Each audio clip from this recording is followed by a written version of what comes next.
pas de scène spectaculaire d'engraver la Grande Guerre. C'est à hauteur d'homme que toutes ces œuvres ont été réalisées par des artistes mobilisés ou missionnés volontairement pour dessiner la vie des soldats. Des gravures comme autant de témoignages et de points de vue sur cette Première Guerre mondiale. Alors soit c'était des artistes, par exemple comme Marcel Gromer, qui continuent leur travail artistique et qui donnent une vision vraiment très personnelle de ce qu'est cette guerre.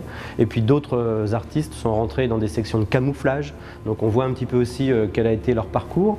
Et d'autres encore se sont rapprochés davantage, je dirais, des services français, de la propagande, et donc donnent une image de la guerre qui est un petit peu...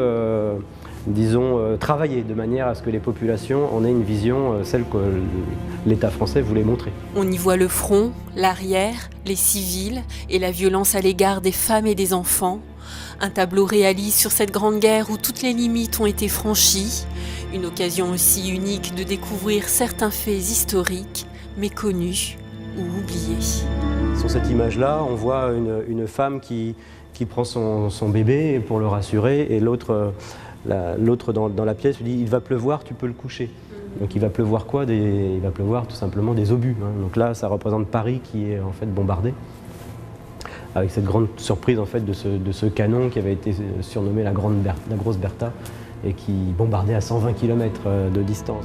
À une période où le cinéma et la photographie prenaient une place majeure, les artistes ont apporté un autre regard sur ce conflit, à découvrir jusqu'au 9 juin 2014 au Musée du dessin et de l'estampe originale.